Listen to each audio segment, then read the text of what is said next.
Bien, hermanos, vamos a continuar con nuestra clase acerca de qué es la Santa Misa y como hemos mencionado en los capítulos anteriores, la razón por la cual lo estamos haciendo es básicamente por la confusión que hay actualmente. ¿Cuál confusión? Basta que usted le pregunte a cualquier católico en cualquier capilla, parroquia de su barrio, del lugar donde usted vive, ¿qué es la Santa Misa? Y el hecho que uno le va a responder una cosa, otro le va a responder otra cosa, otro le va a responder otra cosa distinta. Y si le pregunta a los curitas, a los sacerdotes, a los párrocos, le va a ocurrir lo mismo. Con una sospechosa tendencia a, a responder algo así como la asamblea dominical memorial de la última cena. Suelen responder algo como eso. ¿Qué es lo que es la Sagrada Comunión? ¿Qué es lo que es la hostia? ¿Por qué comulgamos?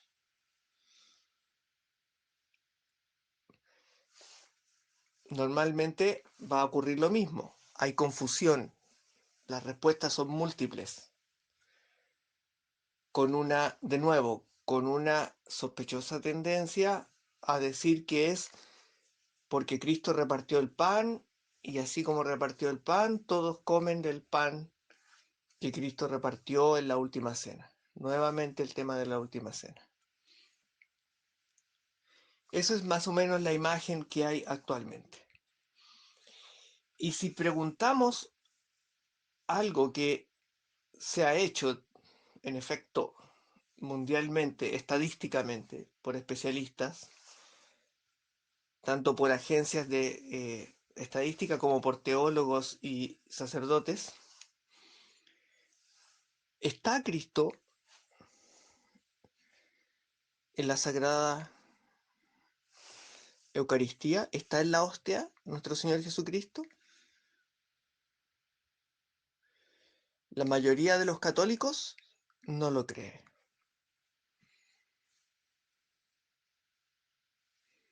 Más de la mitad no lo cree. Consideremos que la cantidad de católicos, desde que se hizo la reforma litúrgica y se impuso en los años 70, la cantidad de católicos se ha reducido prácticamente de una manera estrepitosa. Los pocos católicos que quedan, de ese poquito que queda, digamos de buena fe, la mitad de ese poquito que queda cree en Cristo. ¿Y por qué digo cree en Cristo? Porque Él dijo, esa es una orden de Él. El estar presente en el pan y en el vino, eso lo dijo Él.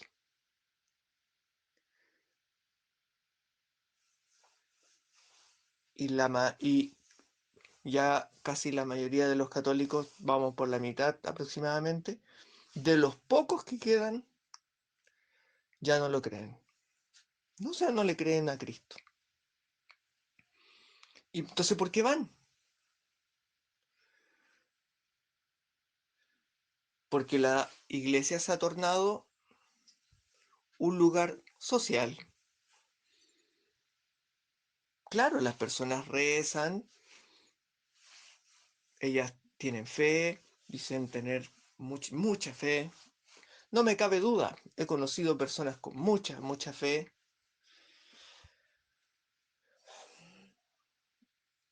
pero resulta que la Santa Iglesia Católica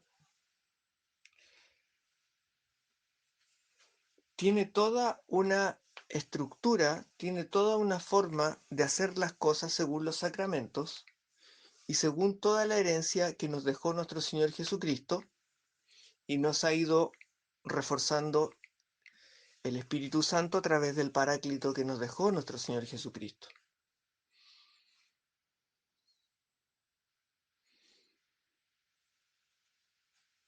Las cosas no funcionan en la Santa Iglesia por sentimientos. ¿Son importantes los sentimientos? Sí, son importantes. Por supuesto, somos seres vivos.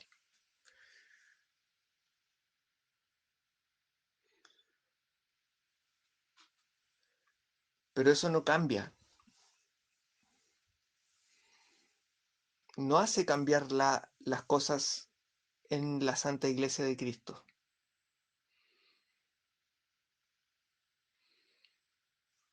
El sacerdote puede haber tenido una mala noche, puede no haber dormido, puede sentirse mal, etcétera, etcétera, pero él va a cumplir con la Santa Misa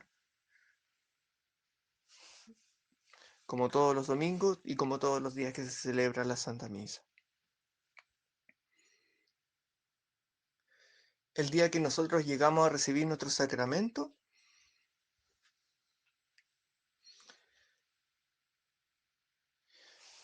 por ejemplo, el día de la confirmación o el día que usted se una en santo matrimonio, ¿usted cree que le va a importar al Espíritu Santo si usted está contento, está triste o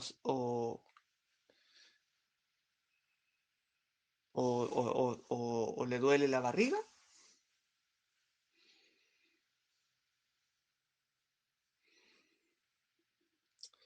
¿Y por qué lo digo así, de un modo tan que parece como si fuese tan duro o tan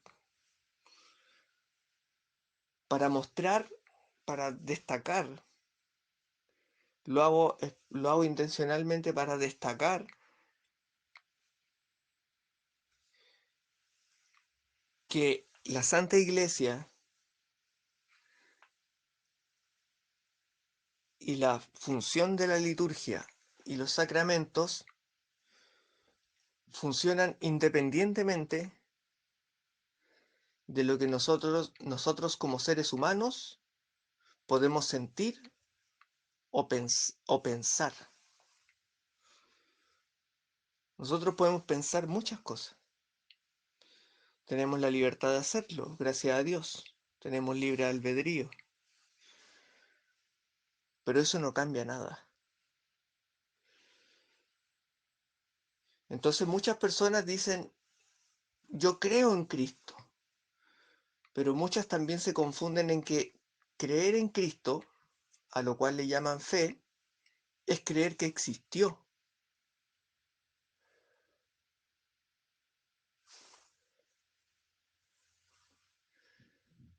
Eso no aporta nada, porque de hecho hasta los ateos saben que Cristo existió, porque hay registros incluso arqueológicos, de los cuales ya no cabe duda a esta altura de que Cristo existió.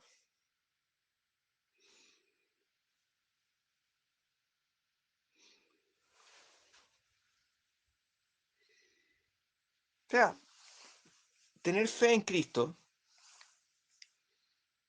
es confiar en Cristo, es hacer lo que Cristo dice que hay que hacer. Porque en las mismas palabras de Él dice, los que me aman son los que guardan mi palabra.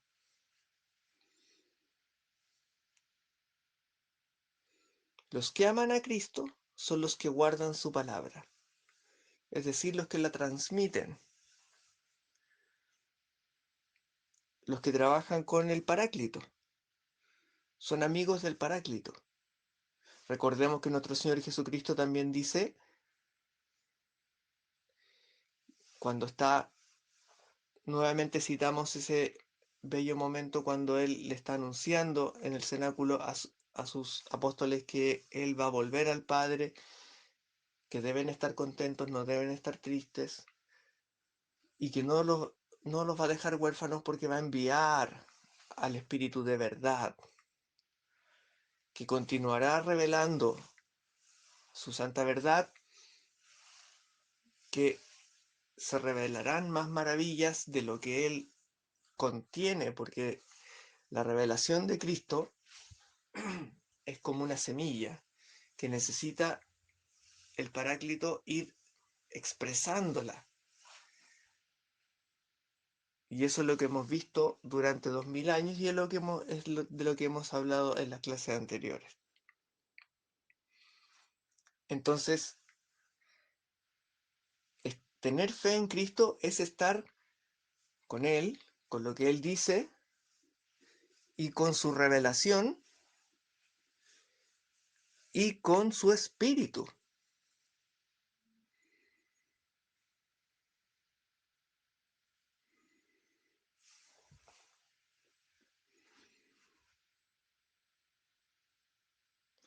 Como se dice, por ejemplo, en la Santa Misa, et cum spiritu tuo, y con tu espíritu.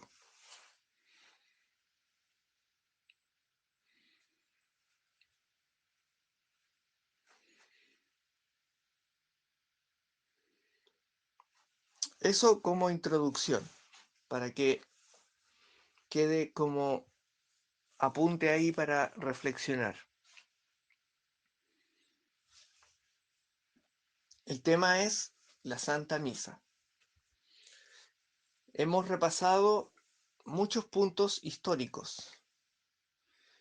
Vamos a hacer un mini repaso para marcar la trayectoria que hemos ido mencionando. La Santa Misa, podemos decir que nace como el misterio de la fracción del pan, cuando nuestro Señor Jesucristo en el cenáculo a sus apóstoles les enseña a consagrar.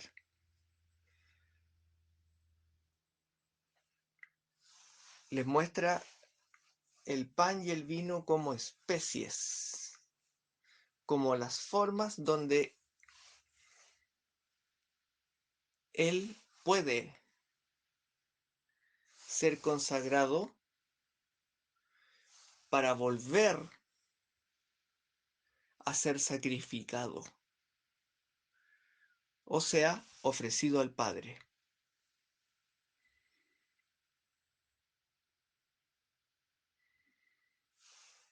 Este es mi cuerpo, luego esta es mi sangre, que serán ofrecidas. Mi sangre que será ofrecida, ¿a quién? Al Padre. ¿Por qué?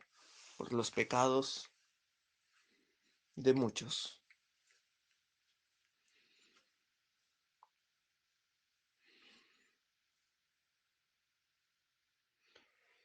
Cristo pasa a ser el Cordero Inmaculado en la Santa Cruz. Su sangre es derramada por nuestros pecados. Nuestro Señor Jesucristo, dejemos en claro que Él no muere como moriría un hombre cualquiera, porque como también dijimos en las clases anteriores, Él no es un hombre cualquiera.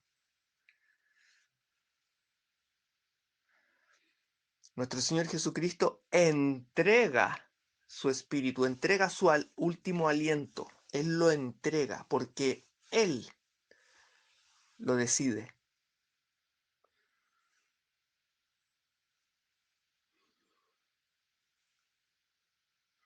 La muerte no lo derrota. Él entrega su espíritu y su alma humana. Entrega su cuerpo de hombre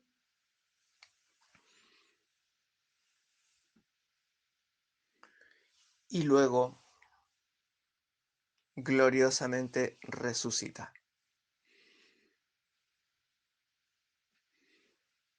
En cuerpo y alma, en su cuerpo glorioso.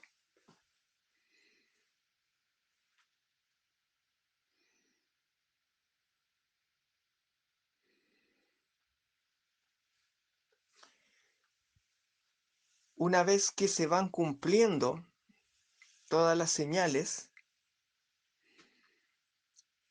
sus apóstoles, que al principio tenían mucho miedo, y Cristo una vez ya en su cuerpo glorioso, los visita, sopla sobre ellos, los envía a evangelizar. Son todos pasos para ir avanzando en su santa iglesia. Porque como dijimos antes, Cristo no vino a escribir un libro. Eso es parte de el Espíritu Santo, del Paráclito, es parte de la revelación que continúa la misma revelación de Cristo, reforzándola. Y las cartas apostólicas, las epístolas paulinas, empiezan a escribirse. Pero Cristo, Él no vino a escribir un libro.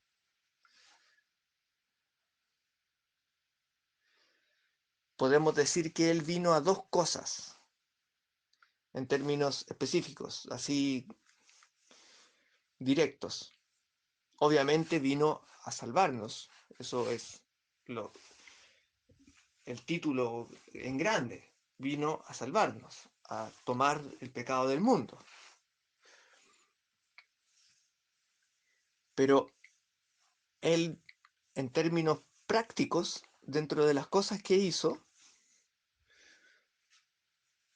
si alguien que no supiera nada observara qué cosas hizo, se daría cuenta que hizo y reforzó dos cosas. Una, que fundó la Santa Iglesia, su Santa Iglesia, para la cual preparó a sus sacerdotes, que son sus apóstoles, de donde viene para nosotros la sucesión apostólica. Y por eso tenemos sacerdotes. Gracias a Dios tenemos sacerdotes aún en nuestra Santa Iglesia. Por lo tanto, Cristo vino a formar su iglesia. Y muchas de las cosas que hizo, muchos de los pasos que dio, tienen que ver con darle cuerpo y forma a esa Santa Iglesia.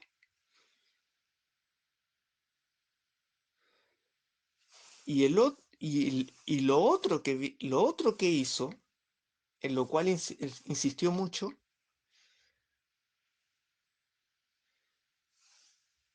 es en que tenemos que comer su carne, beber su sangre.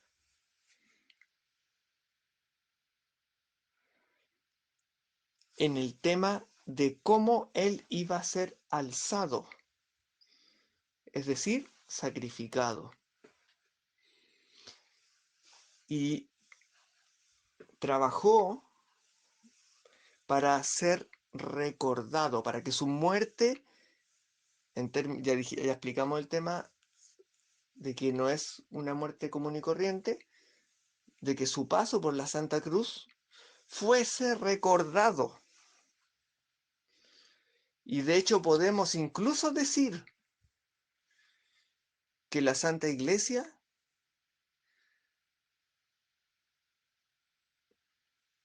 es la institución que él forma para que se preocupe de repetir su sacrificio hasta el día postrero,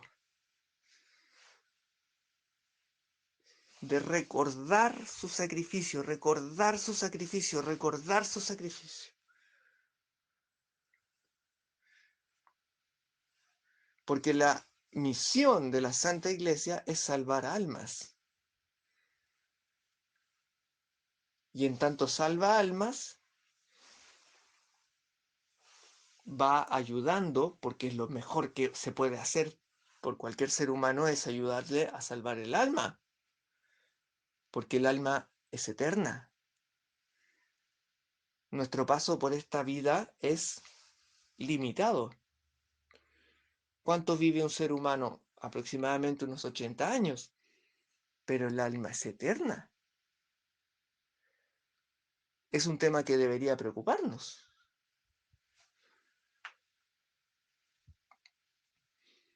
Bueno, a Cristo le preocupó mucho eso. ¿Qué pasa con nuestra alma?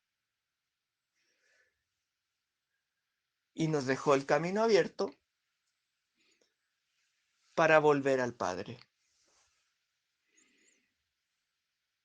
Y la Santa Iglesia es la embajadora del cielo, como podemos decir, para que se entienda en pocas palabras, por donde uno puede acceder a Cristo, a los sacramentos, y entrar en el camino que es Cristo, para que el alma, llegada su hora, pueda volver al Padre. Entonces tenemos una unidad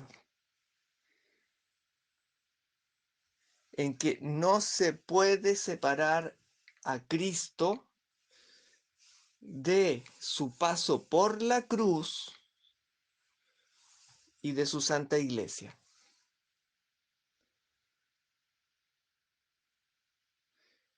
Hay más pasos, hay más puntos, pero en síntesis, para que se entienda y para que se entienda bien claro,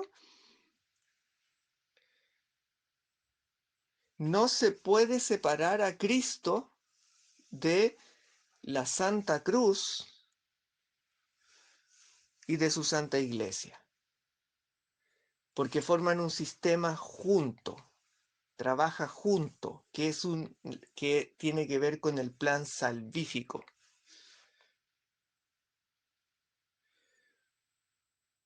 Que dentro de la infinita sabiduría de nuestro Creador, por su infinita misericordia, nos dio.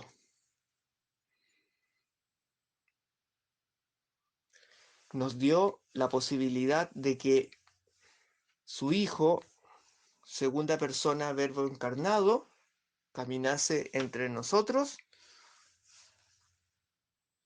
dejando claro cuál es el camino. Él es el camino. ¿Cuál es su iglesia?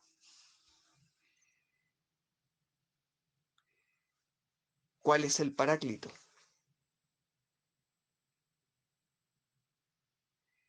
Al cual hay que recurrir constantemente.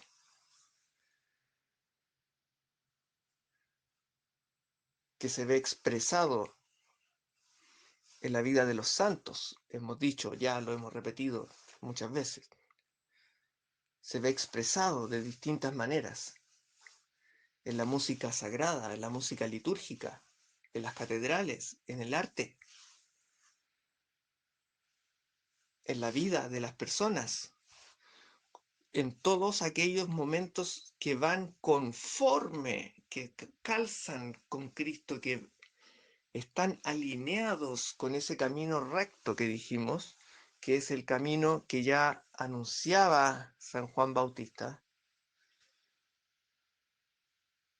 Enderezad el camino, ese camino recto, todo lo que está en ese camino recto calza con el espíritu de verdad.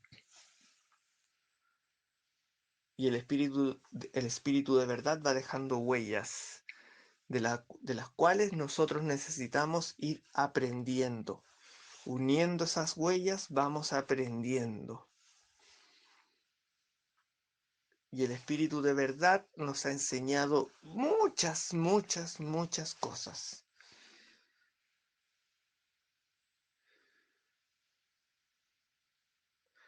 Entre ellas, el Espíritu de verdad del Paráclito ha cuidado la liturgia, que hasta el día de hoy, gracias a Dios, se mantiene como sacrificio incruento, tal como dijimos, que hay dentro del sistema de salvación, como podríamos decir, Cristo, el Calvario, la Santa Cruz y la Santa Iglesia. No se pueden separar, porque es la Santa Iglesia, con sus sacerdotes, la que cumple la Santa Misa.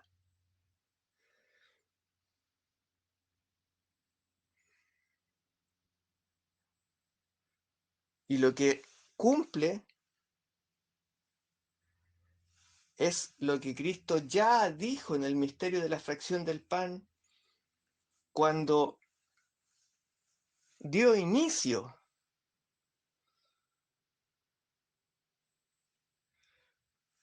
haciendo sacerdotes a sus apóstoles, enseñándoles a consagrar.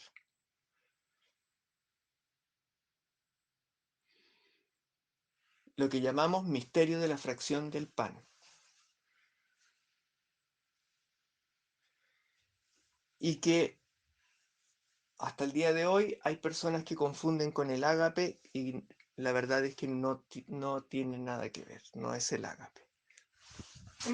El misterio de la fracción del pan no es el ágape, es la consagración de las especies.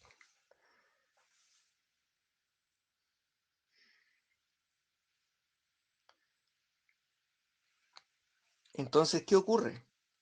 Que nuestro Señor Jesucristo deja fundada su Santa Iglesia, a la cual le envía el Paráclito en Pentecostés para que tome la fuerza y se ponga a trabajar.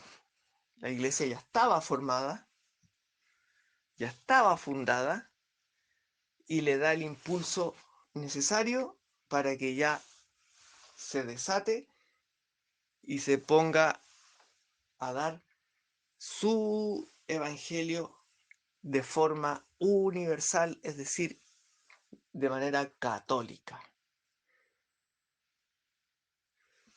Por esa misma razón, tantos gentiles recibieron el mensaje de Cristo aquella vez, durante los momentos posteriores, justo posteriores a Pentecostés. Porque la iglesia es universal. Así, los apóstoles y sus sucesores directos empiezan a formar comunidades, dentro de las cuales van encontrando personas adecuadas para poder continuar con la sucesión apostólica.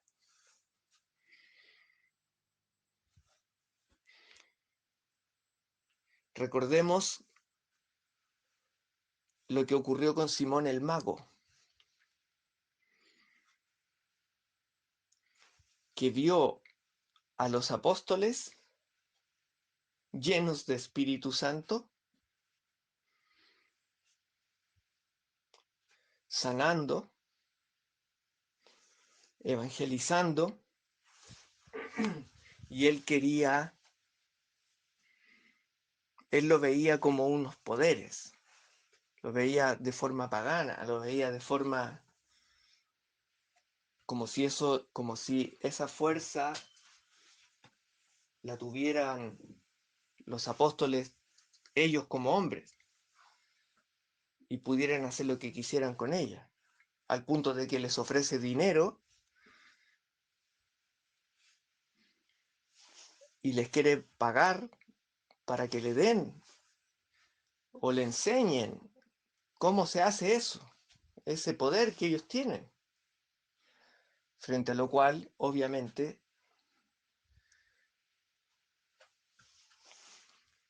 es rechazado de manera rotunda. Porque eso no se puede hacer. De ahí que viene el nombre para un pecado o una falta que se llama simonimia, que toma su nombre de ahí, que es en lo que incurren personas que quieren pagar por ocupar un lugar dentro de la Santa Iglesia. Por ejemplo, quieren pagar para ser sacerdote, quieren pagar para ser obispo.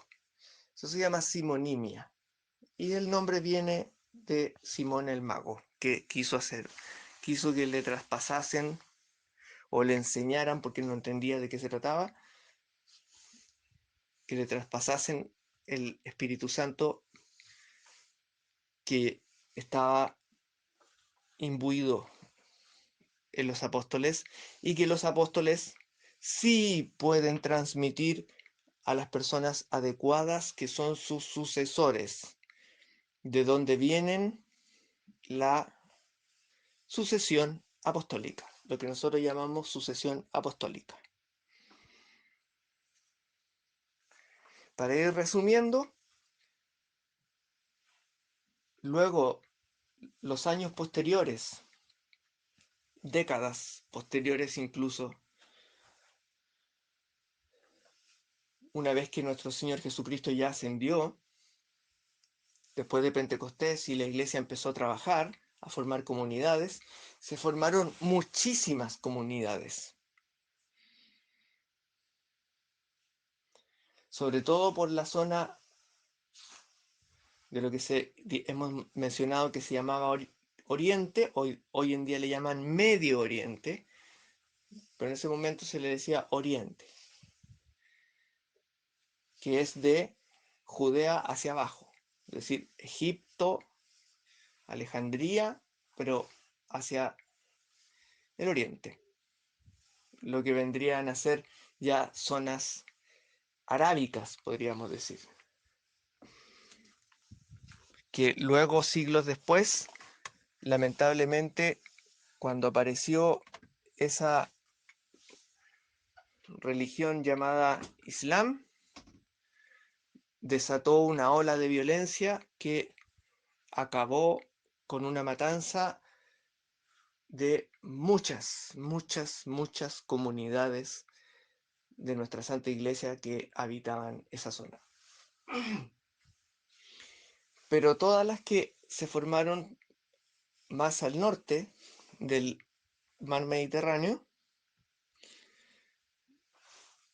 la mayoría fueron prósperas. Por ejemplo, tenemos en las cartas paulinas que ya desde ese momento San Pablo se escribía, mantenía correspondencia con las comunidades, con la iglesia en sus distintas comunidades en distintos lugares. En Creta, en Corinto,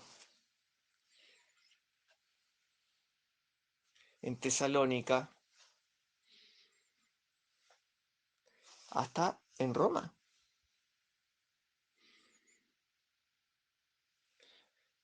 Considerando que para el Imperio Romano estaba prohibido el cristianismo y para los judíos también estaba prohibido el cristianismo. Estaba prohibido seguir a Cristo. Los judíos fueron extremadamente crueles, no solo con Cristo, sino que con sus seguidores también.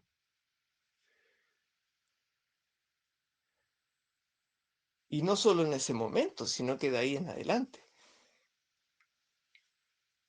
Eso es algo que nosotros en nuestros tiempos modernos ahora ya no nos hablan de esas cosas, ya no nos enseñan la historia como fue. pero nuestros abuelos sí sabían.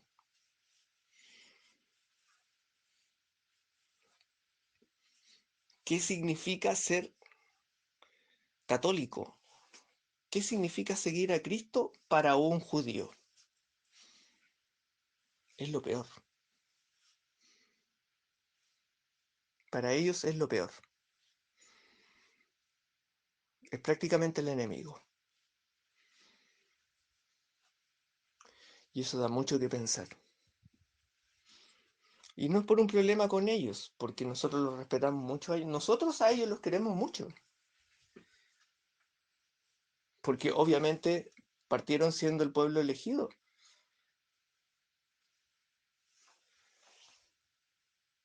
pero rechazaron al Mesías.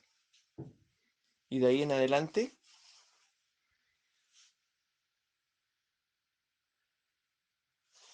lo que hicieron con nuestro Señor Jesucristo pasa a ser casi un símbolo de lo que ellos harían con todos los que lo siguen. Y lo hacían cuando podían. Ahora ya no pueden hacerlo de esa manera.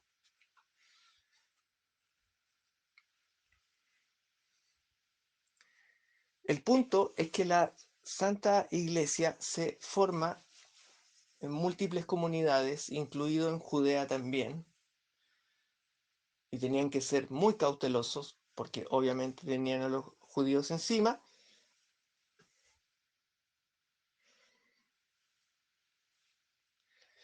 que si los fariseos ya seguían a Cristo y ya estaban atentos a cualquier situación frente a el ejemplo de Saulo de Tarso. Cuando San Pablo era Saulo, ¿qué hacía? Bueno, eso imagínense que él no era el único, habían cientos o miles de personas como él, dedicadas a hacer cacería humana de todo católico, todo seguidor de Cristo. El punto, como les decía, es que se forman las primeras comunidades, se forma la Iglesia Católica y donde iban los apóstoles podían ir enseñando si es que era posible, si es que una comunidad lograba asentar una iglesia sólida, constante, espiritualmente receptiva, humilde y valiente, iban a encontrar ahí alguna persona que se volviera discípulo frente a la cual poder transmitirle el Espíritu Santo para ser sacerdote de Cristo. Y de esa generación, de los que son los discípulos de los apóstoles que recibieron el Espíritu Santo, tenemos desde ahí un gran número de mártires.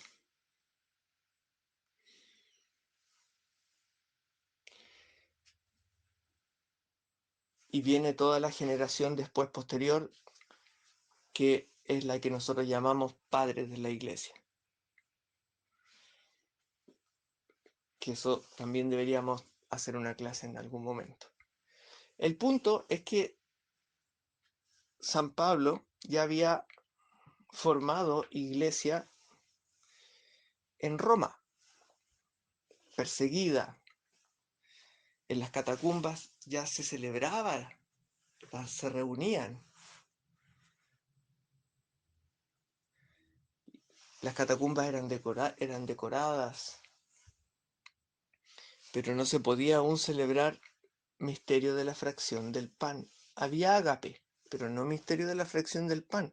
¿Por qué? Porque no había llegado aún alguien que pudiera traer el Espíritu Santo.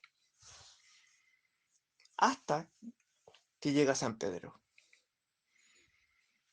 Y cuando llega San Pedro a Roma, él enseña el misterio de la fracción del pan. Él les enseña a consagrar. Encuentra algún discípulo apropiado y la Iglesia de Roma, dentro de su clandestinidad, empieza a practicar lo que Cristo ordenó, que es el misterio de la fracción del pan, la consagración.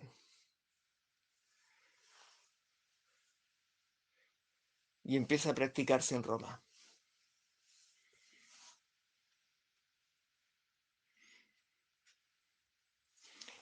Ahí empieza a gestarse nuestra misa, nuestra Santa Misa. Porque si nosotros decimos somos católicos, apostólicos, romanos, es porque nosotros pertenecemos al rito latino. Nosotros pertenecemos a la misa que se practicaba en Roma.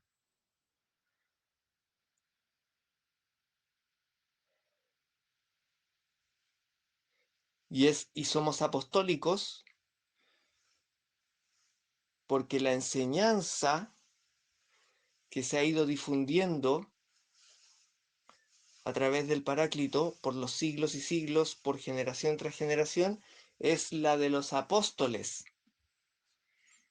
Porque antes que existiera la Biblia, ya existía la Santa Misa, como hemos repetido, y ya existía la transmisión oral. Es decir, la Santa Tradición ya estaba en acción. El Espíritu Santo ya estaba trabajando antes de que tuviésemos Santa Biblia y ya teníamos misa.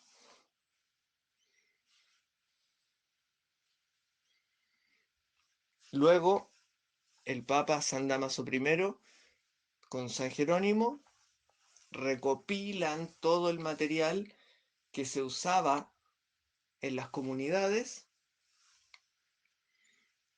bajo cierto criterio para poder tener un códex que sea lo suficientemente estricto para que no entren cartas espurias, porque como habían tantas sectas y tantos grupos en esa época, al igual que ahora, tan variados de distintas creencias, había muchos que falsificaban cartas supuestamente apostólicas y les ponían ahí que hablaban de Cristo, copiaban algunas cosas, algunas ideas y le ponían que esa era una carta apostólica. Falso, era una carta falsa.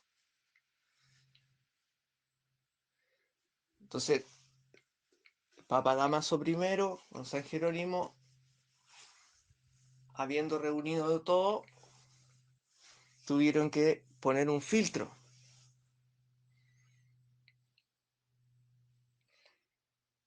Solamente pueden entrar a formar parte de esta compilación de la palabra de Dios que se está haciendo al interior de la Iglesia Católica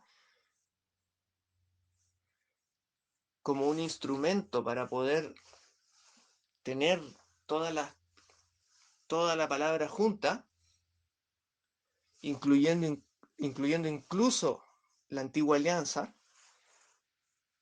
no porque nosotros tengamos que responder directamente a la ley mosaica como los judíos, no porque nosotros seamos judíos, sino porque en lo que ellos llamaban la vieja alianza, la antigua alianza es testimonio también de Cristo. En el Antiguo Testamento está lleno de imágenes de Cristo. Y eso es lo que les mencionaba la otra vez respecto, en la clase anterior, respecto de lo que ocurrió cuando los judíos estaban prisioneros y ocurrieron las plagas en Egipto. La sangre del cordero en los maderos de la puerta. Eso es lo que salvó. Eso es lo que salvó a los judíos. La sangre salvadora salva de la muerte, la sangre del cordero. ¿Dónde? En los maderos de la puerta. ¿Y quién es la puerta? ¿Y cuáles son los maderos? No es muy difícil imaginarlo y darse cuenta. Es una imagen de Cristo. Cristo es la puerta. Los maderos son la Santa Cruz y la sangre del Cordero es obviamente su preciosa sangre, porque Él es el Cordero de Dios que quita el pecado del mundo. Así como ese es un pequeño ejemplo. En el Antiguo Testamento hay muchas imágenes de Cristo, porque Cristo ya estaba programado, por decirlo así, dentro de la sabiduría enorme de Dios. Por eso Él dice que Él estaba de antes. Por eso San Juan empieza explicándonos que en principio era el verbo y el verbo era uno con Dios.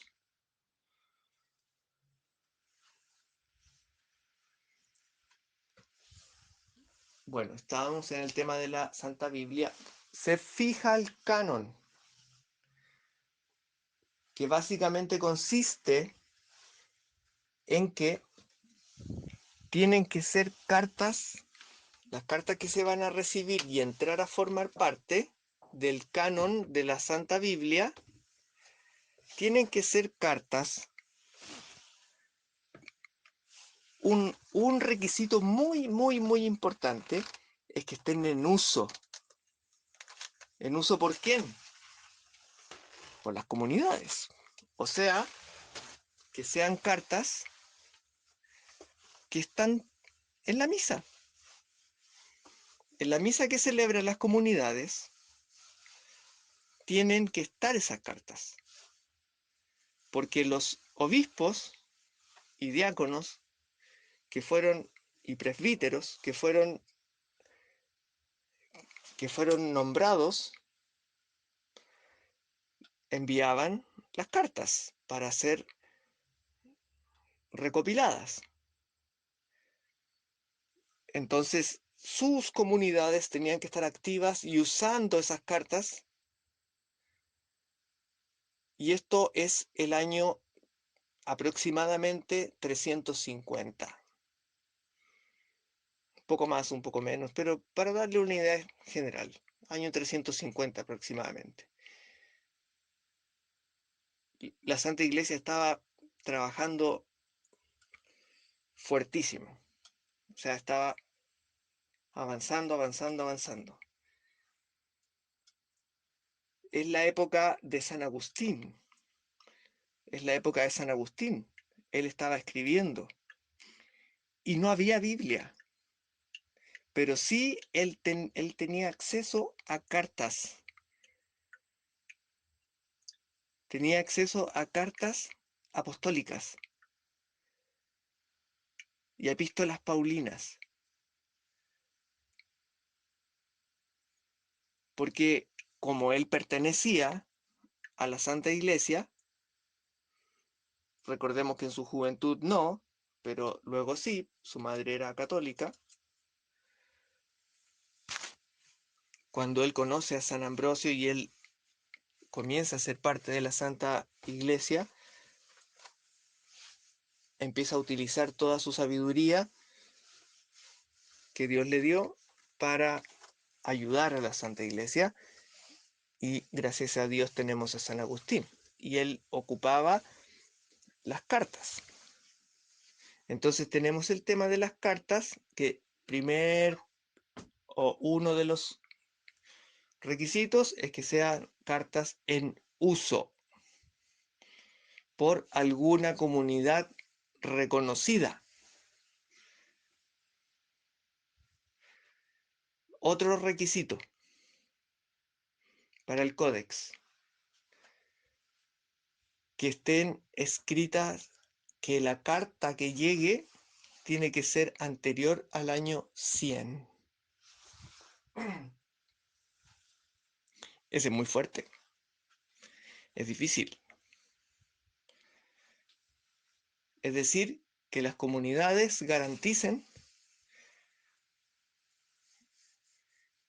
que esa carta existe y la llevan usando desde antes del año 100. Consideremos que la última que se escribió de San Juan es aproximadamente del año 88, el año 80 aproximadamente. Todas tenían que ser de los pocos años posteriores a cuando nuestro Señor volvió al Padre. No podían ser escritos nuevos, tenían que ser escritos tradicionales de la época, tenían que ser lo más cercano a Cristo posible. Por lo tanto, de los primeros años del siglo primero.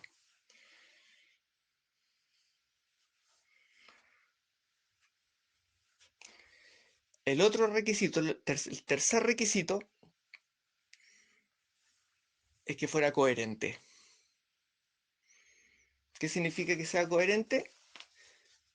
Que todo lo que diga no contradiga a las demás cartas. Es decir, que no vengan con una carta que dice otra cosa, que cuente otra historia distinta o cosas que no calzan espiritualmente con nuestro Señor Jesucristo.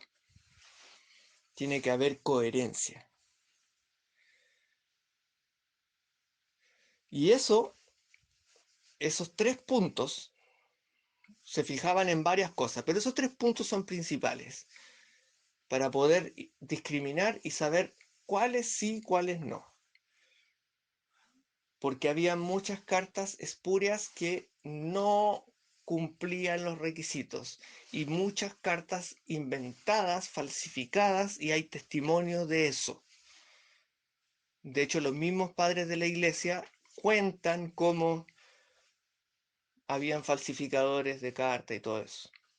Por eso es que en otras clases le he explicado que estos saqueadores de tumbas que se creen muy eruditos, muy intelectuales, y que desde 1800 y algo, 1850 pongámosle, empiezan a meterse a las pirámides de la época de Napoleón, etcétera y todo, empiezan a meterse a las pirámides, a robar ídolos y a saquear todo lo que pueden. Empiezan a encontrar también, de ahí en adelante, hasta principios del siglo XX, papiros. Y algunos se parecían mucho a versículos bíblicos. Y ahí viene a aparecer esa oleada de que lo que llaman los escritos del mar, los rollos del mar muerto, de Qumran, de que bla bla bla bla bla bla bla bla. Y que ellos dicen que son muy antiguos y que por eso tienen que cambiar la Biblia, porque acá dice otra cosa, que bla, bla, bla. Falso. Y eso le llaman textos críticos. Por eso es un daño enorme lo que le han hecho a la Santa Biblia nueva, que hoy en día está llena de paréntesis, llena de notas que dicen esto puede ser o no puede ser. Esto quizás estaba o quizás no estaba. Esto hay un escrito que donde estaba y otro que no estaba. O sea, la palabra de Dios es ambigua.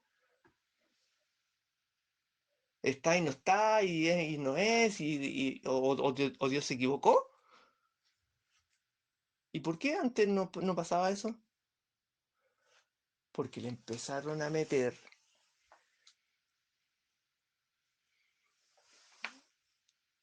las cartas que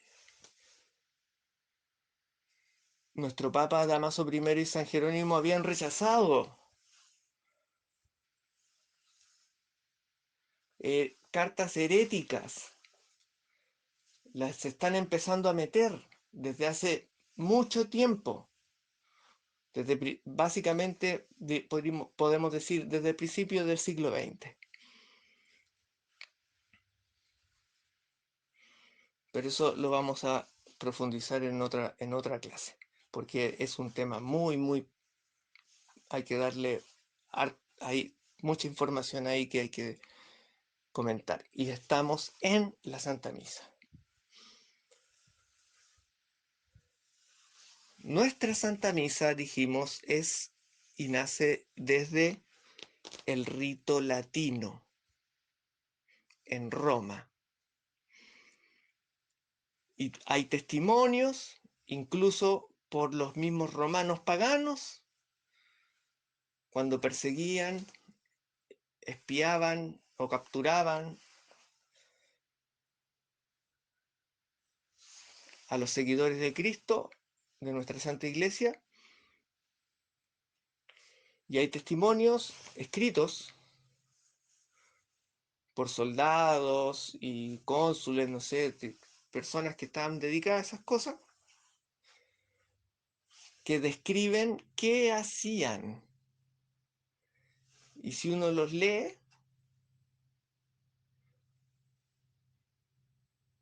se juntan, cantan, toman el vino, toman el pan, lo bendicen, lo ofrecen, luego lo reparten, cantan, etcétera, etcétera. Y uno lo lee y dice, esto es una misa.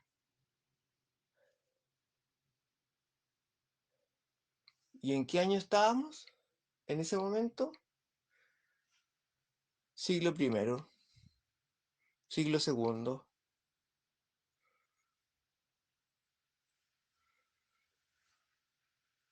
Los primeros años. Y ya teníamos misa.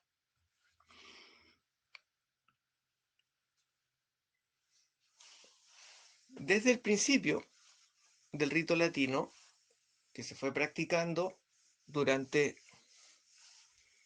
de ahí en adelante hasta ahora, el sacerdote, hay dos cosas que son muy reconocibles. Por ejemplo, lo que se llama el canon romano, que es las palabras, la oración que tiene que hacer el sacerdote para poder consagrar. Eso no es un juego. Y que el sacerdote, mirando a Cristo en el altar, tiene el vino y el pan.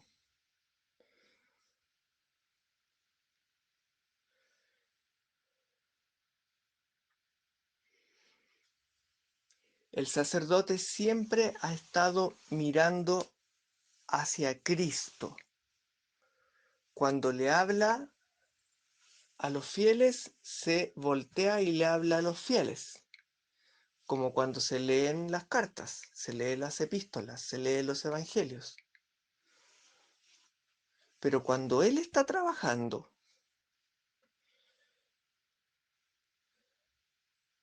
la celebración es como le llaman ad Deum, hacia Dios, a diferencia de la misa moderna que le llaman ad populum, al pueblo. Entonces el sacerdote, trabajando en la consagración con el canon romano, empieza a consagrar.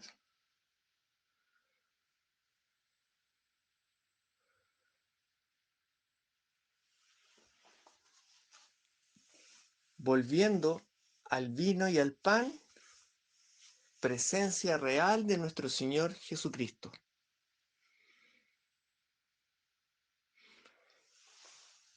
Y como les decía, la oración y los rezos que va haciendo se llaman canon romano, que se hace hasta hoy en día en la misa tradicional.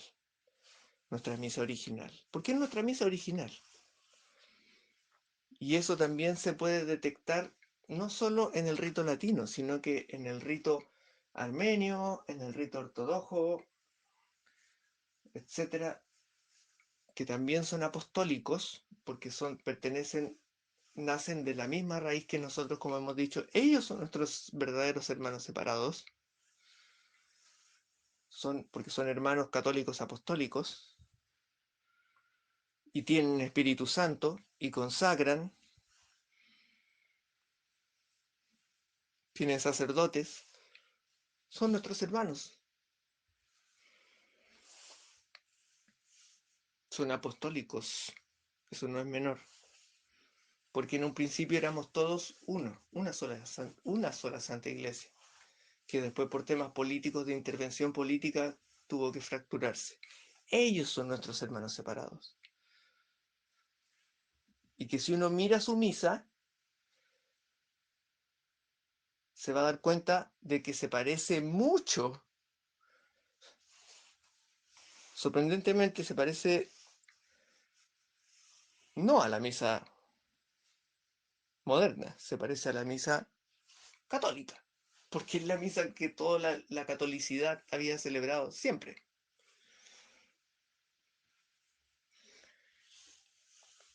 La misa del rito latino tiene, como les decía, la característica de llevar el canon romano como la oración de consagración, que es como el núcleo del, de todo lo que es el misal romano original. Y también se caracteriza por detalles que son como, por ejemplo,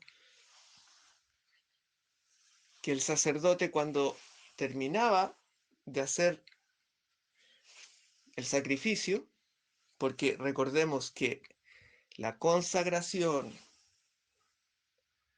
recibir el cuerpo de nuestro Señor Jesucristo y tenerlo en presencia real, tiene una función. ¿Y cuál es la función? Repetir esto hasta que yo vuelva, hasta el día postrero. ¿Y qué es lo que hay que repetir? El sacrificio de la carne y de la sangre, que tiene que ser comida y bebida. Lo que se repite es el Calvario. Por eso la Santa Misa se llama también sacrificio incruento, porque el sentido, ¿para qué hay un sacerdote? ¿Para qué está trayendo al cuerpo de Cristo aquí en presencia real? ¿Qué sentido tiene? ¿Y por qué no hacen sencillamente un ágape y se reúnen y comparten y leen las cartas y todos muy felices? ¿Por qué no es eso? Y en realidad lo que ocurre es que necesitamos sacerdotes que hagan un sacrificio, porque ser sacerdote es hacer sacrificio para unir a Dios con su pueblo. Un sacerdote se define por eso, es el que hace sacrificio, eso es un sacerdote. Así como un carpintero es el que trabaja la madera, un sacerdote es el que hace sacrificio. ¿Por qué necesitamos eso? Porque tenemos que repetir una vez más lo que Cristo nos mandó. ¿Y qué nos mandó?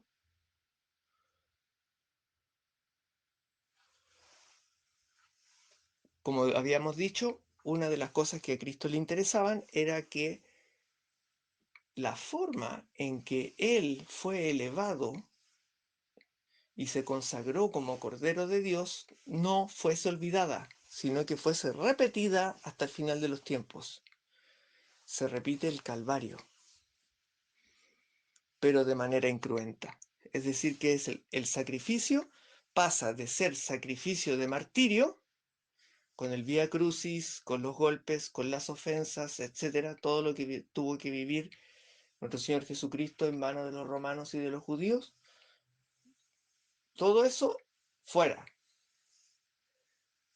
La Santa Misa es sacrificio incruento, es decir, es sacrificio de amor.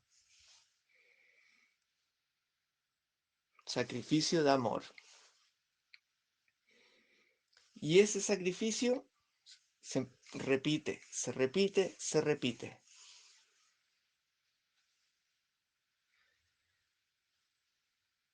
Y nuestra Santa Misa lo ha ido cumpliendo, lo ha ido cumpliendo, lo ha ido cumpliendo.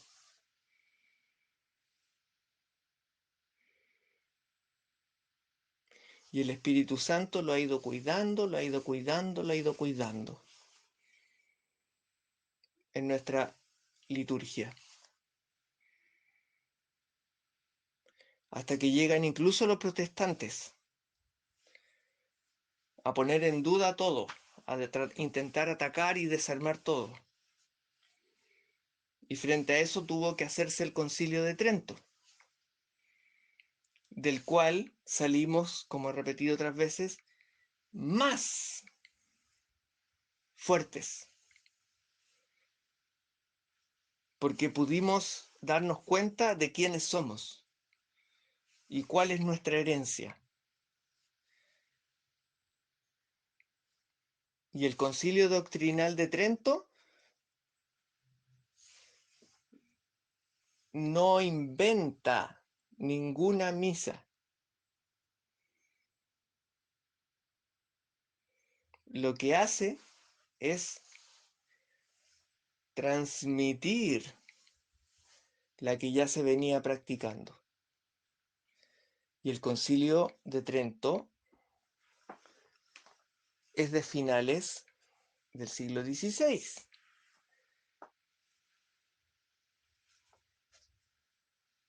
Es decir, aproximadamente 1580. Póngale usted 1600 si quiere. Habían pasado 1600 años. Ya en ese entonces, ya habían pasado casi 1600 años de Santa Misa. Y San Pío V, nuestro Papa, es un Papa pero excelente. Les recomiendo buscar información de él o ver algún video que cuente su vida, porque tiene una vida pero impresionante, hermosísima. ¿Qué es lo que hace? Él solamente está a la cabeza del concilio doctrinal. ¿Y por qué marcó doctrinal? Porque el Concilio Vaticano II es pastoral. Es decir, el Concilio de Trento tiene más peso porque trabaja con la doctrina. Es el alineador de la doctrina. Es el que dice, esto es católico, esto no es católico, esto es católico, esto no es católico, y va ordenando. En cambio, el Concilio Vaticano II es un concilio pastoral. ¿Qué quiere decir eso?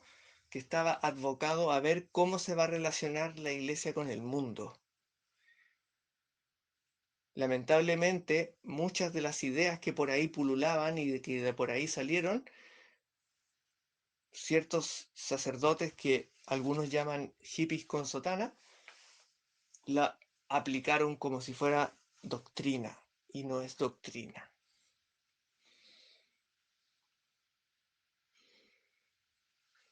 Son simplemente sugerencias.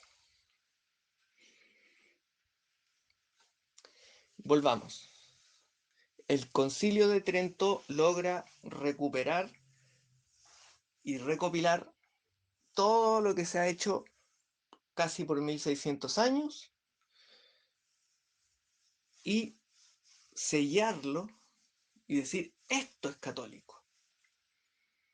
Aquí está el Espíritu Santo, porque ha venido trabajando durante 1600 años y nos consta porque a los 1600 años ya teníamos a Santo Tomás de Aquino, ya habíamos pasado por San Agustín, ya habíamos pasado por San Buenaventura, ya habíamos pasado por la doctora Hildegarda de Bingen, habíamos pasado por infinidades de santos que nos han ayudado a esclarecer la verdad que Cristo es. Y todo eso lo vieron y lo analizaron en Trento. Por eso, por ejemplo, el catecismo de Trento es tan importante, absolutamente recomendado,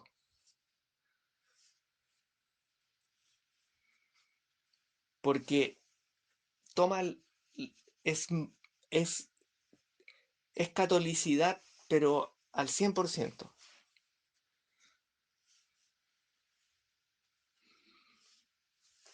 El punto es que todo lo que se rescató, como le digo, todo lo que se recopiló de toda la historia de la iglesia, con el Espíritu Santo trabajando en ella como Paráclito, fue reconocido a posteridad. Es decir, fue, como por decirlo de una forma didáctica, le pusieron el sello de esto es católico. Le pusieron el sello, esto es católico. Católico de aquí a la posteridad, hasta el día postrero, porque viene con Espíritu Santo. Y por 1600 años el Espíritu Santo lo ha cuidado y lo ha preservado. Entre ellos, la liturgia, la Santa Misa. Porque la Santa Misa no se inventa, la liturgia no se inventa, se hereda, se traspasa. No se puede inventar la misa. Ni la liturgia ni los sacramentos no se inventan, se heredan.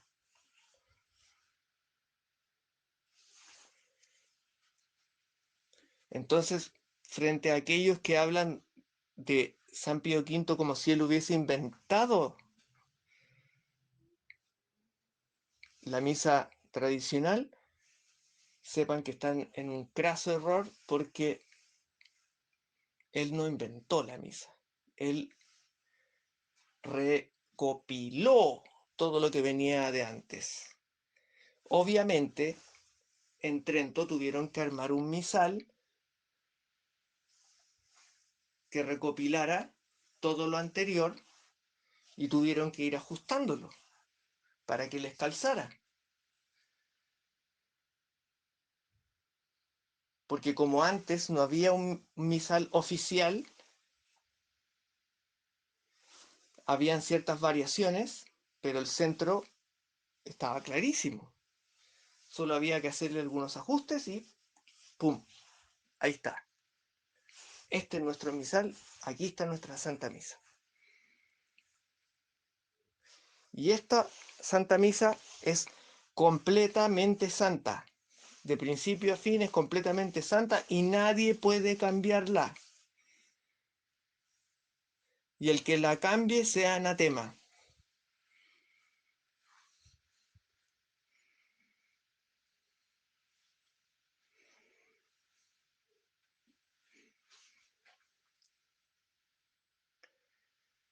Esa Santa Misa,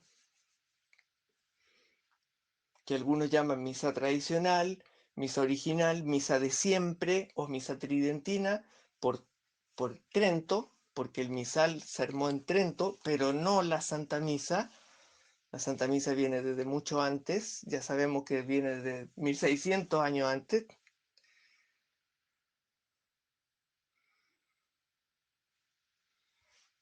Entonces decirle tridentina, sí, se le puede decir tridentina, pero no es, pero suena como si hubiese sido hecha ahí. No, no fue hecha en Trento. El misal recopilatorio, sí, pero no la misa. La misa viene de antes. En nuestra misa católica de siempre. Por eso suena bien cuando se dice la misa de siempre o nuestra misa original. Que en realidad lo único que deberíamos decir es misa católica, si en el fondo es la misa católica. Esa es la que ha sido transmitida por el Espíritu Santo, gracias al Espíritu Santo, de generación en generación como un tesoro litúrgico. Viene con los cantos, viene con los salmos, viene con todo incluido. Viene con todo lo que la liturgia implica. Que cómo se hacen, cómo se llevan a cabo los sacramentos, cómo van las misas, qué días van las misas, el año litúrgico, viene todo. Y todo eso nosotros lo tenemos claro, clarísimo. Los católicos lo tenemos claro.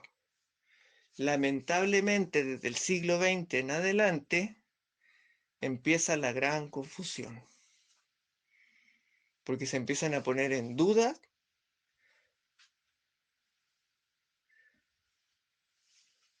elementos que son sagrados. Eso es grave. Que la misma Iglesia Católica se autosabotee, por decirlo de una forma. Ella misma se esté autoinvalidando. Cuando empiezan, por ejemplo, a decir que hay cosas que son cuestionables, cosas que hay que discutirlas, cosas que es que en la Biblia aquí hay cosas que le añadieron los hombres y dicen cada tipo de cosa absurda, porque si fuera así, como dicen ellos, tan cuestionable, tan relativa, el Espíritu Santo no la habría protegido por 2000 años, no habría soportado 2000 años.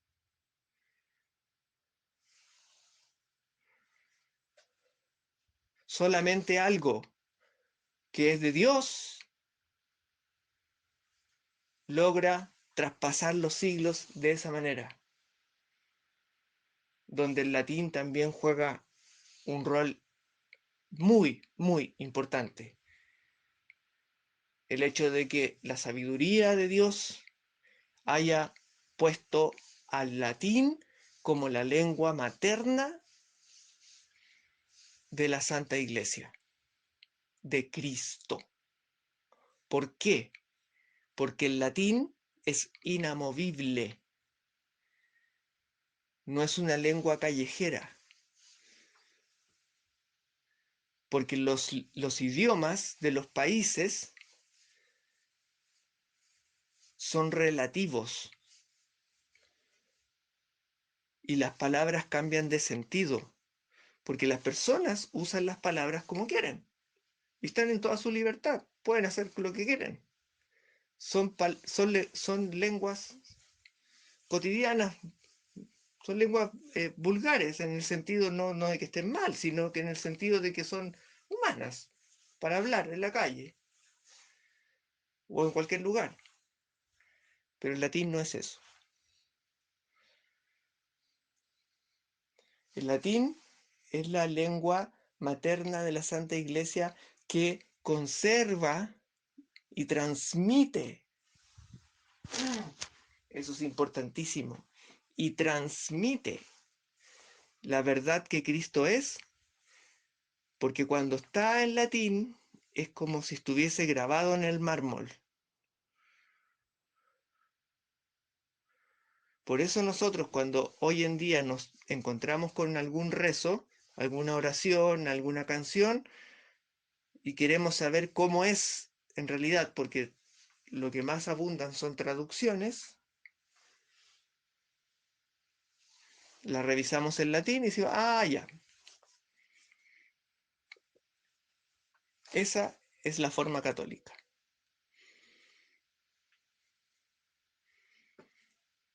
Original. ¿Queremos saber cómo es el Padre Nuestro? Lo miramos en latín y punto, se acabó. Claro, algunos podrían ir al griego, pero sería como ya un estudio a nivel académico. Pero entre nosotros, entre los católicos, tenemos nuestra Biblia, que es la Vulgata, y que es la Biblia que ha protegido el Espíritu Santo por 2000 años, no por casualidad,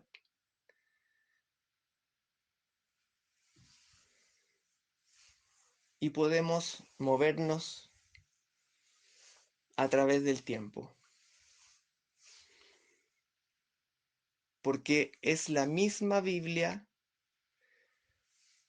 de donde salen y brotan los cantos, las oraciones, distintos tipos de rezos, la misma que usaron nuestros santos y santas.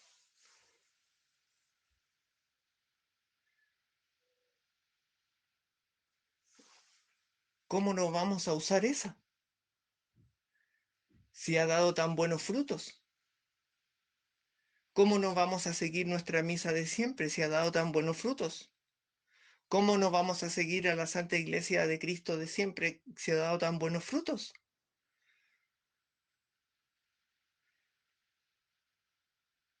Si por sus frutos los conoceréis, es cosa de verlo.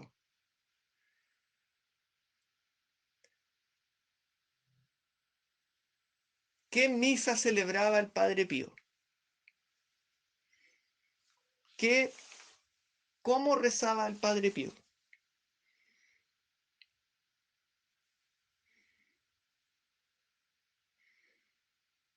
¿Qué misa celebraba Santo Tomás de Aquino?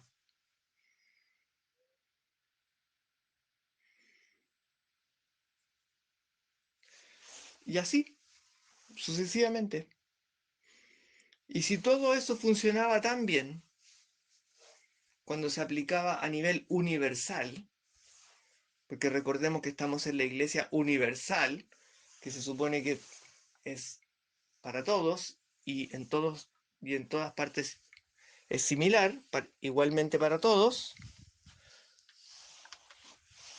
Si ha funcionado tan bien por siglos, ¿por qué no se hace así? Y solo quedan algunas personas haciéndolo.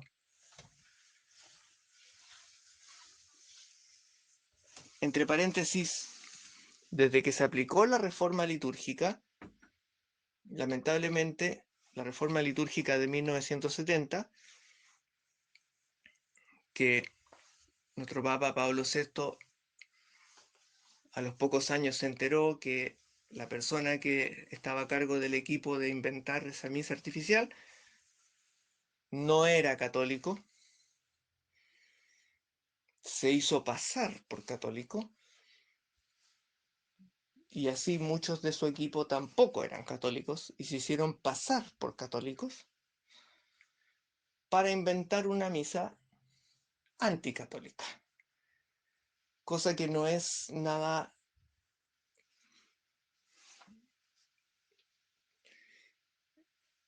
de lo que deberíamos sorprendernos porque eso es historia de nuestra iglesia. Y que nuestro Papa Pablo VI no le quedaba más remedio en ese momento, ya estaba todo hecho, que mandarlo al exilio y lo mandó al desierto, a Irán. No podía hacer más nada ya en ese momento, él estaba muy mayor y se dio cuenta por el informe que él mismo había pedido años antes de investigar qué estaba pasando, porque notó que estaba pasando algo raro en el magisterio, que había un nivel de infiltración que ya se estaba notando, y el obispo Gañón le presenta el informe donde aparece que la cosa era más grave de lo que parecía. Durante el siglo XX, la Santa Iglesia fue completamente infiltrada en el magisterio.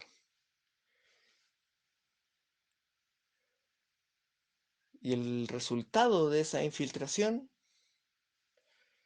uno de sus principales resultados es la reforma litúrgica. Eso explica por qué, si teníamos universalmente una manera de trabajar muy católica, que daba tan buenos frutos, con tantos fieles, con tantas santas vocaciones, y que eso se perdió. ¿Por qué se perdió? Es cosa de mirar un gráfico. Miren un gráfico de cuándo se cayeron las vocaciones, cuándo los fieles empezaron a ir, cuando se aplicó la reforma litúrgica. Por lo tanto, ¿cuáles fueron sus frutos? La crisis actual de la Iglesia. Desde que se aplicó la misa Nuevo Orden, la Iglesia entró en crisis, porque se empezó a confundir. Todo se empezó a revolver y a confundir. Ya no se le podía llamar pecado a las cosas que eran pecado. Resulta que todos ahora eran buenos, todos se van al cielo.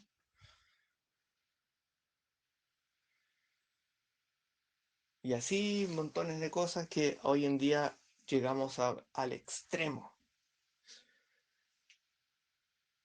donde las cosas parecen ya estar absolutamente al revés. Y la Iglesia Católica ya no parece católica, parece otra iglesia. Y por eso algunos dicen iglesia sinodal. ¿Y qué es iglesia sinodal? Una iglesia horizontal, democrática, política, donde las cosas se debaten y funcionan por votación. La iglesia nunca ha sido así. La iglesia católica no funciona como un sistema político. La Santa Iglesia funciona verticalmente,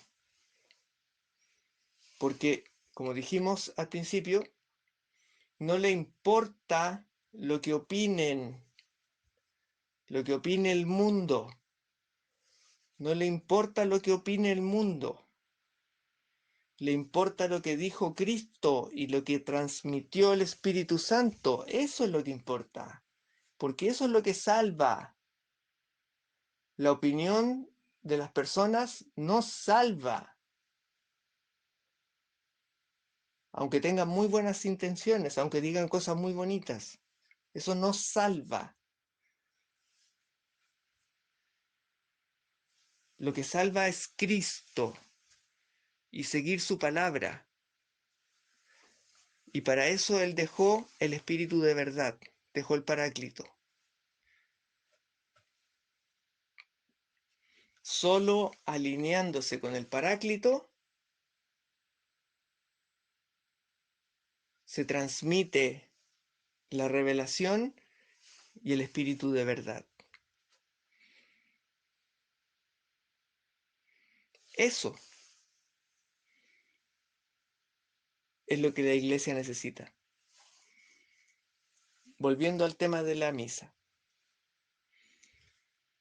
Tenemos hoy en día la misa tradicional que no ha parado de crecer nunca. Es muy pequeña. El grupo de personas que van, en total, de fieles que van a misa tradicional, es pequeño, pero nunca ha parado de crecer. Y suele ser un grupo etario de edad que se está rejuveneciendo. Y me consta. Mientras la iglesia que practica la misa Nuevo Orden, la misa Novus Ordo, se está envejeciendo y van cada día menos fieles y las cosas que hacen ahí son cada vez menos católicas. Se dedican a hacer reuniones sociales, actividades, a jugar con globos, a hacer cualquier otra cosa. Y no saben porque no hay un catecismo real. Y lo digo como catequista, porque me formé como catequista, porque tengo los libros de catequismo del catecismo que se está difundiendo hoy en día, y de católicos tienen muy poco, por no decir nada.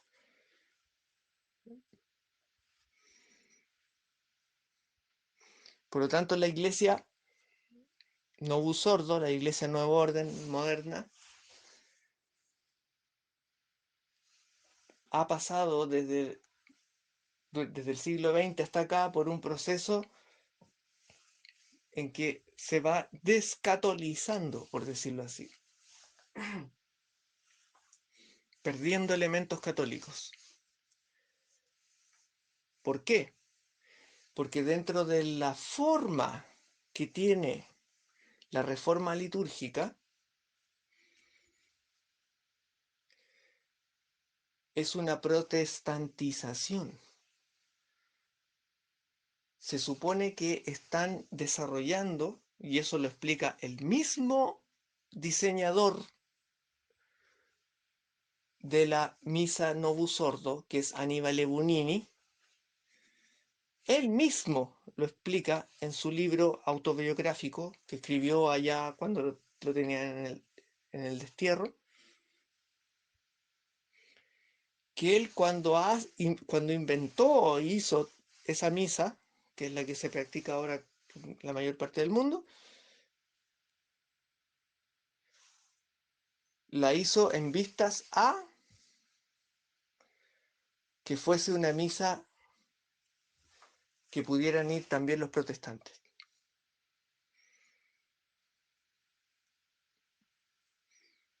O sea, es como una misa para los enemigos de la iglesia.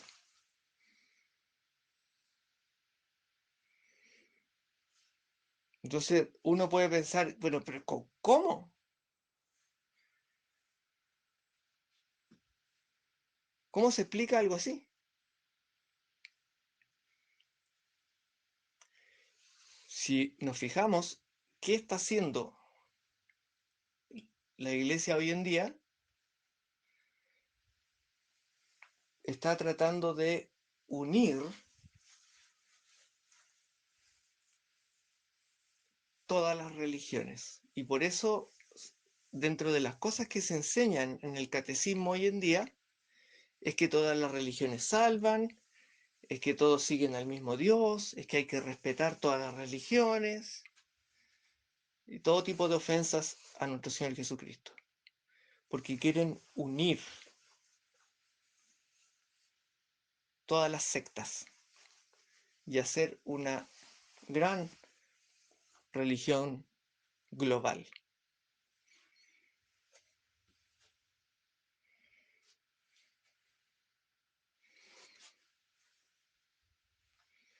Y para eso necesitan que sea lo menos católica posible.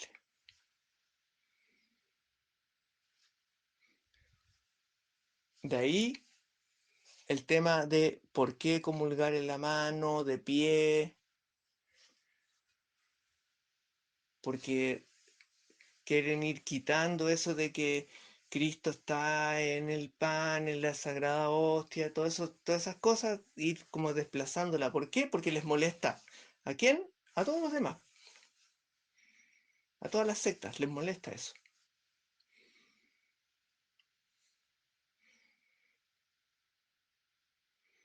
Les molesta el Papa. ¿Y por qué el Papa entonces, ah, el Papa no le gusta que le digan Papa? Le gusta que le digan obispo de Roma.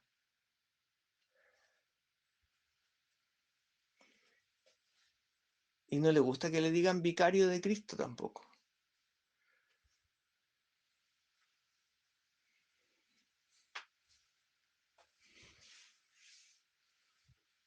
Todo eso se va uniendo. Y ahí se va entendiendo por qué eso es así. ¿Por qué la misa moderna es así? ¿Por qué cuando hacen el Padre Nuestro, hacen que todos los fieles digan, y tuyo es el reino, el poder y la gloria, bla, bla, bla? Eso no es católico.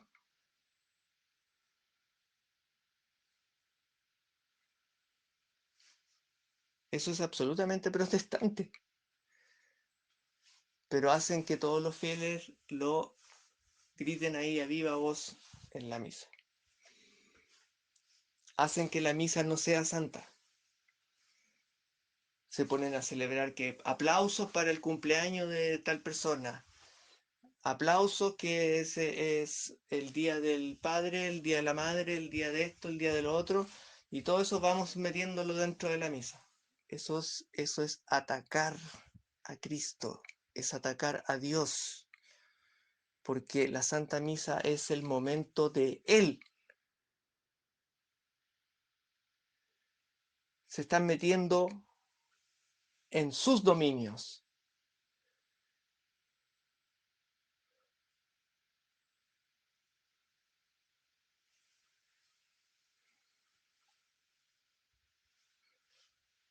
Cuando se andan paseando la hostia de mano en mano, se están metiendo con el cuerpo de Cristo.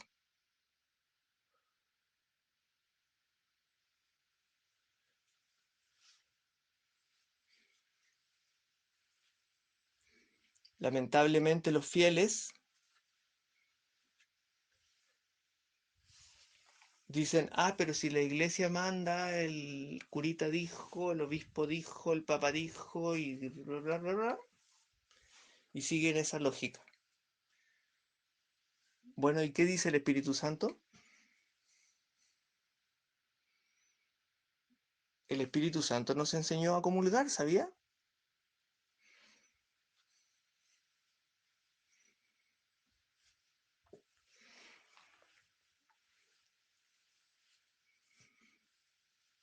El Espíritu Santo ha permitido muchas cosas.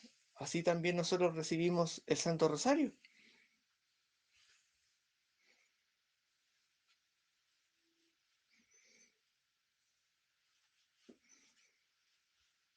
¿No, no creen que debería respetarse un poco más?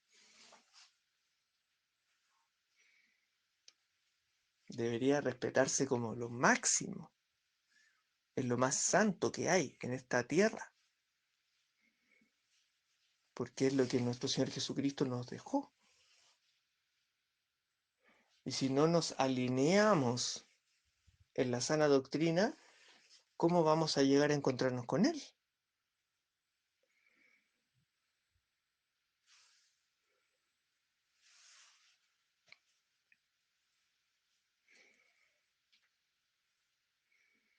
Para que una iglesia, un templo, sea católico, tiene que tener ciertos requisitos básicos. Tener el sagrario en el centro, porque ahí está el Rey de Reyes. ¿Cómo van a tener el sagrario en un rincón o escondido en una habitación por allá? Tiene que tener un crucifijo, no un mural ni un Cristo con otra actitud. No, un crucifijo católico, un crucifijo católico en el centro.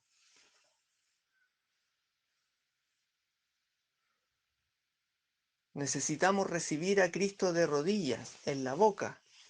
Y eso lo hemos explicado montones de veces. Porque frente al Rey de Reyes toda rodilla se dobla. Porque su cuerpo es santo, es inmaculado. y no puede entrar en contacto con nada mundano. Ni tampoco pueden ir personas a comulgar pensando que se van a contagiar de alguna enfermedad. Eso no se puede hacer porque van con mala conciencia y no se puede comulgar con mala conciencia, pensando que le va a hacer mal Cristo, en el fondo. Ir a recibir a Cristo le va a hacer mal.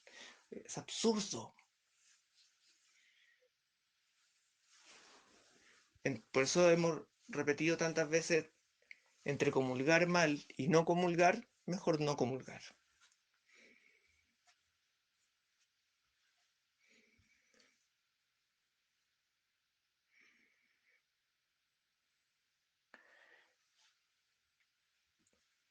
Así es que, a modo de síntesis, ¿qué es la Santa Misa? La Santa Misa es el sacrificio incruento.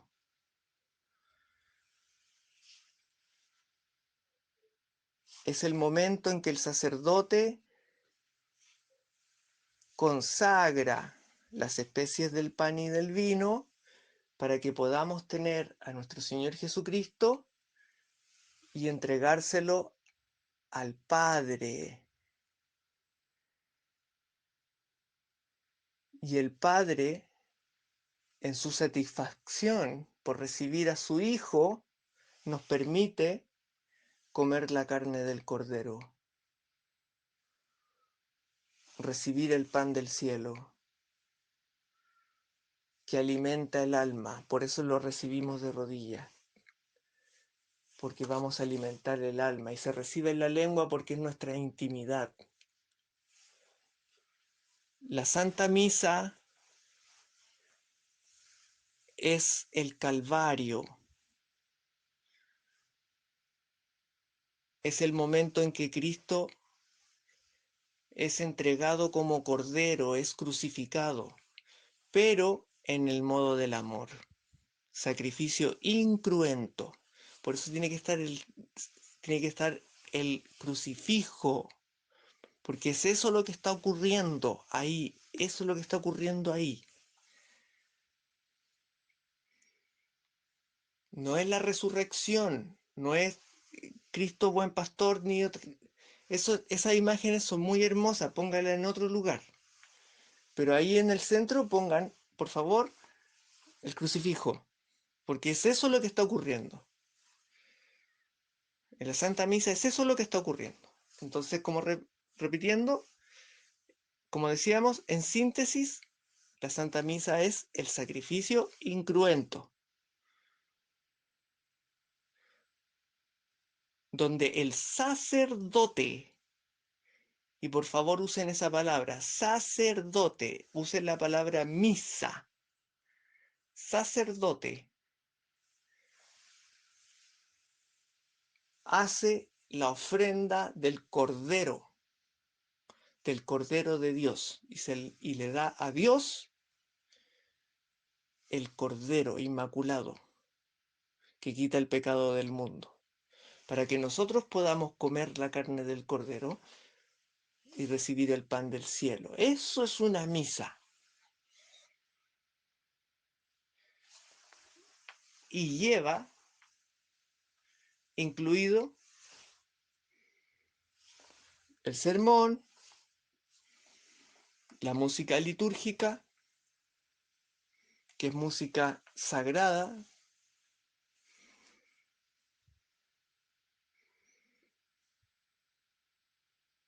eso es una santa misa, un momento para Dios, para que nosotros cumplamos la orden de Cristo. Es un momento donde nosotros cumplimos con Dios.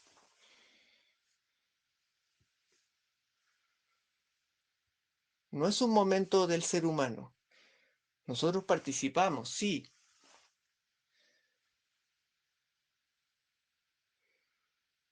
pero ese momento es de Dios. Las cosas humanas se resuelven afuera, cuando la misa ya haya terminado.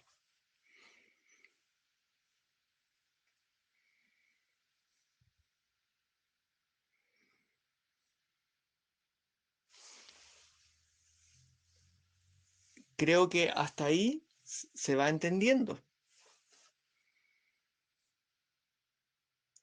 ¿Y por qué es el momento más elevado, más espiritual que nosotros podemos vivir en esta tierra?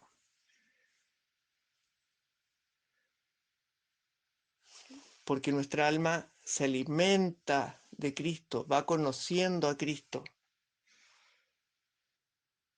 Y todo eso necesita ciertas condiciones, que las cosas se hagan bien, como se dice popularmente, se haga como Dios manda. En este caso, como el Espíritu Santo nos ha ido enseñando por 2000 años, que no son pocos, como para que vengan unas cabecitas de hombre a decir que ellos saben más y ellos van a inventar otra forma. Así no funciona. Eso no es católico. Porque nosotros tenemos al Rey de Reyes.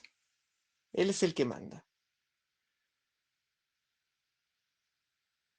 Y esta es su iglesia.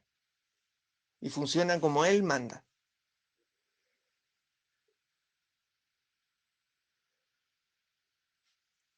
Pueden haber muchos obispos, pueden haber muchos cardenales, pueden haber muchos...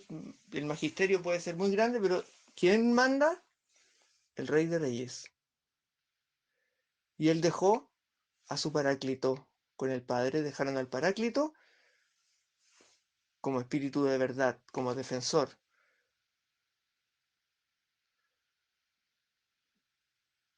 Y no se le puede dar vuelta a la espalda.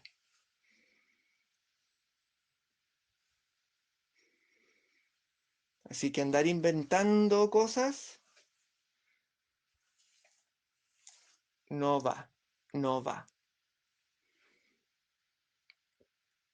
Eso de andar inventando otro tipo de iglesia no va.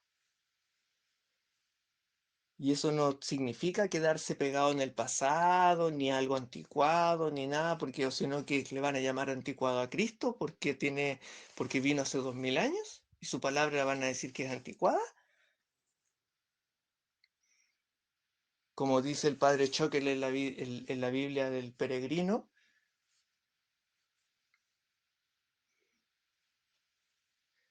que está escrita de esa manera porque antes la gente era muy machista y escribía y hablaban así, cosas de ese tipo de absurdo. No.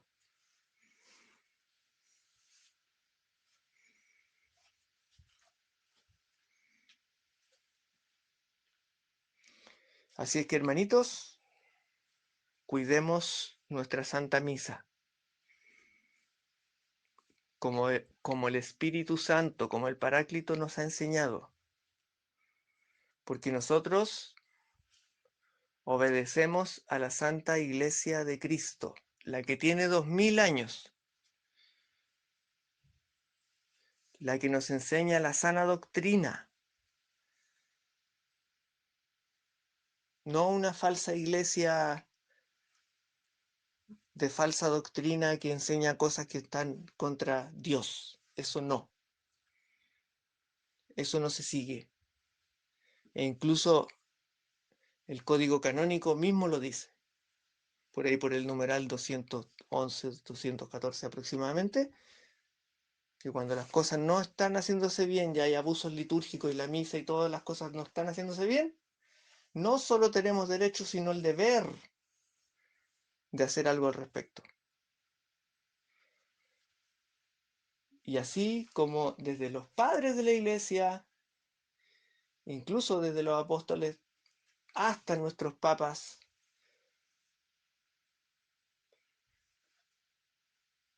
a principios del siglo XX, coinciden en que cuando el magisterio entra en confusión, como ahora, por eso mencionábamos lo del principio, que si usted le pregunta algo a un católico hoy en día, va a encontrar respuestas disímiles. Eso significa que reina la iniquidad, porque no son iguales, son desiguales. Eso es confusión. Incluso si le pregunta a los sacerdotes la misma pregunta, va a encontrar respuestas distintas. Eso significa que hay iniquidad, que hay confusión.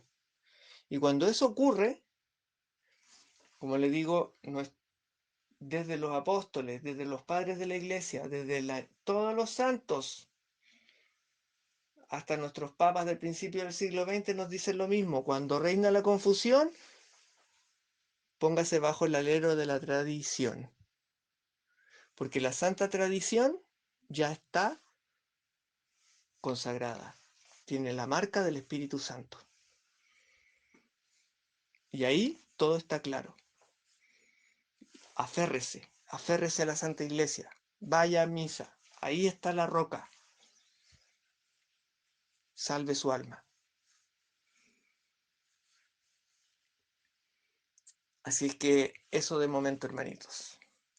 Con María y nuestro Señor, que Dios los bendiga.